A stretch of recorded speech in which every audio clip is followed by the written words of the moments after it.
Coming up next, author, speaker, and transformation specialist Dr. Karen Perkins teaches us how to understand and use our emotions to propel ourselves to a better life. Hi there, thank you so much for joining us. We are live on the red carpet, and with me is the author of Harness Your Emotional Power, Dr. Karen Perkins, aka Dr. K. Yeah! Hey, Dr. K, how are you? I'm phenomenal. How are you today? I am doing very well. I'm excited. I read your book last night, and first of all, I want to find out why is it so important, and I'm talking to everyone out there, for us to actually harness our emotional power. We all have emotions, and we all utilize them, sometimes to our benefit, sometimes not to our benefit. If we harness our emotional power, we can benefit not only our lives, but we benefit the lives of everybody around us. Emotions are the key to everything we do in life. The emotions are what propel us forward, they're what hold us back. And so if we take the emotions, identify what they are, know them fully, feel them fully, and then decide, is this an emotion we want to have, or do we want to transform it into something that's more productive? Then we can move forward and really have a better life for ourselves. But in reality, isn't it all about helping everyone else and letting the whole world have a better world and a better life? Well, you know, everybody has had a bad day or what they call bad emotions, whether it's anger or hostility of some kind. And I would like to kind of get personal with you, because for those of you who don't know Dr. Perkins' background, she has phenomenal letters behind her name. She's got a lot of certifications, well-qualified individual. But she comes from a background that really she shouldn't be here today. And so I want to talk about this bad day, because even though you've had all of this training, you're having to put it into practice, and you say you have to practice every day with it. So let's talk about this bad day. Well, before we go into the bad day, I want to say, had I not practiced, I wouldn't have made it through my bad day. I had 16 years on that day that I'm thinking of to practice. And we all have those days, you know, where you wake up on the wrong side of the bed, or as Phyllis Diller would say, you know, naked in the garage. we wake up on the wrong side of the bed, and we're just not in a good mood. And the logics are, be in a good mood, be in a good mood. I teach this stuff. I know to be in a good mood. I know you want to have a good day. But there was a day that I woke up and I was just ornery. I was irritable, I was ornery, and quite frankly, I was enjoying being ornery.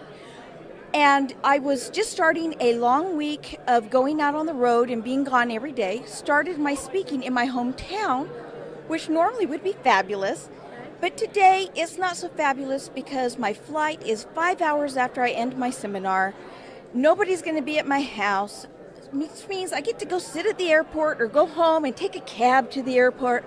And I'm irritable, and I show up at the hotel, and none of my boxes are there, and nobody can find them, and the people that are supposed to help me are late. I mean, you know, you name it. It went from bad to worse, and instead of seeing any good in it, I'm just getting, well, pissier and pissier. And I know that's not a good word to use, but I am. And I'm angry, and I'm irritable, and the day goes on, and I'm smiling and pretending I'm liking it, because I know I have to. But about 15 minutes before the seminar ended, the hotel comes running in with the phone and says, you know, we have an emergency call for you. And I'm ashamed of where my thought went, but my thought was, somebody better be dead or dying or I'm going to kill them. And, you know, most people would have thought, oh my goodness, what's wrong? But I was just so irritable that day that I couldn't go there. And I got the phone call, and the phone call was my youngest son was being rushed to the emergency room because he had attempted suicide. I was practiced, or I would not have been able to do it. I shut down. Years of practice jumped in and took over. And my attitude of gratitude that I had practiced for, at that point, 16 years, kicked in. And had it not kicked in, I couldn't have made it through the day, and I couldn't have helped him. But, you know, the attitude of gratitude. Every day I had to write down 10 things I was grateful for. Well, that day, what is there to be grateful for? Well, you know, I'm grateful he wasn't successful. I'm grateful somebody found him in time to rush him to emergency. I'm grateful we lived in an area that had a hospital that specialized in helping people with this. I'm grateful I have 5 full hours before I have to catch my next flight. I'm grateful in knowing that I can be there with him, and that after those 5 hours, they're going to rush him to his room and not let me see him again anyway. I'm now grateful I can be on the road so that I have something to think about. Because of that attitude of gratitude, I was able to go to the hospital and have true empathy for him. And instead of going into, oh, what is this going to do to me? And oh, poor me. And oh, how could he do this to me? It was, oh my goodness, sweetheart, I love you. What can I do for you? And I could focus on him. And I didn't even realize I was doing that. But it was from the practice and the rehearsal and the getting used to it in little things.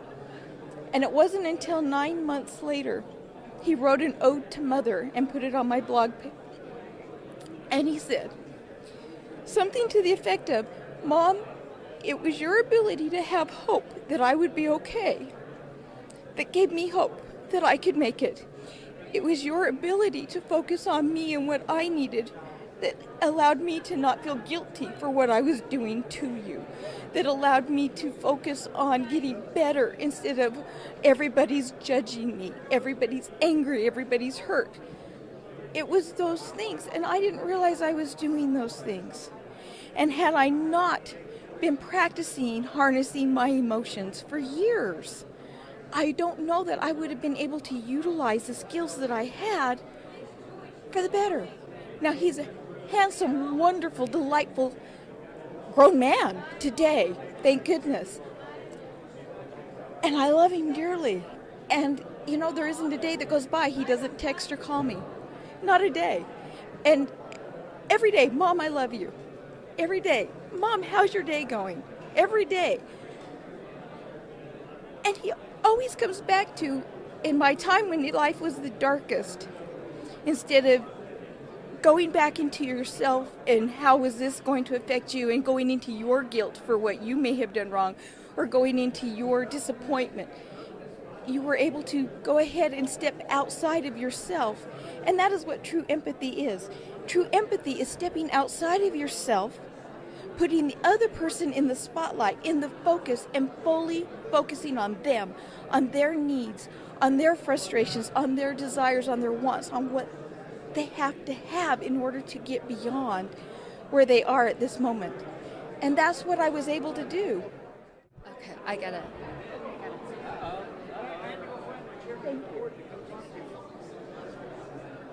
So, your son has been a big catalyst to the big work that you're doing now. So we are so happy that he's here. And I, as a mother, could never, ever imagine that happening. And thank God you had the tools. And thank God that you were able to allow him to go through what he needed to go through. And he's doing this big work with you, right? And I think recently you were telling me that through your work, you received a note from someone who said that you, because of you, saved her life.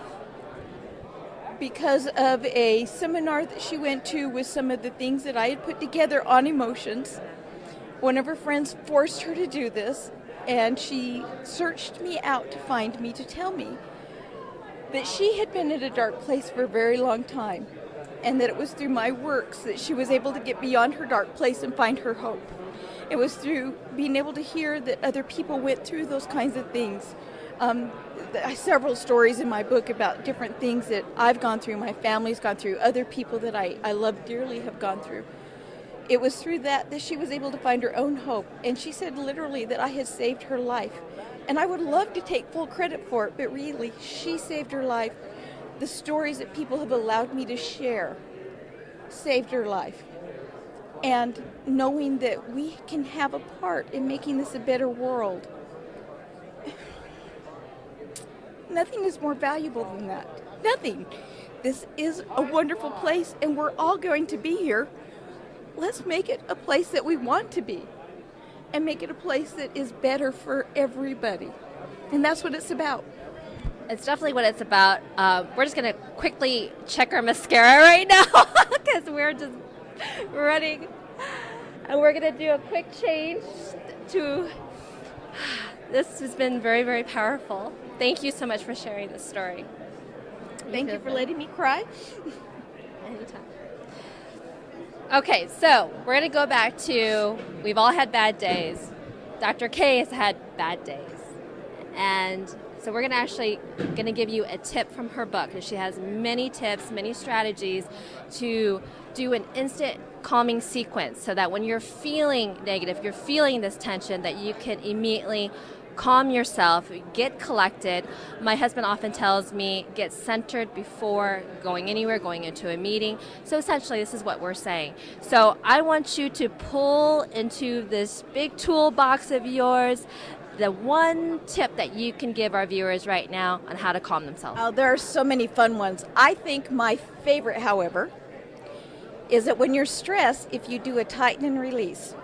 Tighten and release, because the muscles in your neck get tense. It tells your brain, hey, I'm stressed, and your brain says, I'm stressed, and then it makes your body stressed, and it goes on and on. Well, tighten and release, you can tighten your fingers, tighten your fingers, tighten your fingers, but my favorite, tighten and release, tighten your buttocks. Now you also lose some weight and get all toned, and you tighten and relax and tighten and relax and tighten and relax. Isn't that fun? So you can tighten and relax, and you'll be, yeah, look at that. Look at you go, girl. So you tighten and relax, and you will actually feel better physically and emotionally. Okay, so what if you're up on stage? Can people tell that you're tightening and releasing? Oh, yeah. But if you're in the office sitting in your chair, usually they won't notice too much. But even on stage, I'll just pinch my fingers together and relax and pinch and relax. Dr. Karen, thank you so much for sharing a piece of you today. Some fantastic education as well.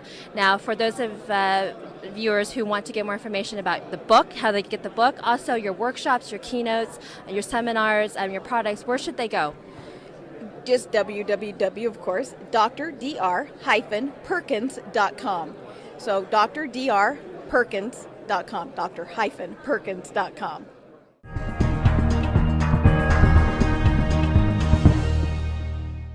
Here's an important update. Since this interview, the publishers have changed the book cover and title to Emotional Power. Be sure to visit the author's site for details and visit Amazon.com today to get your personal copy.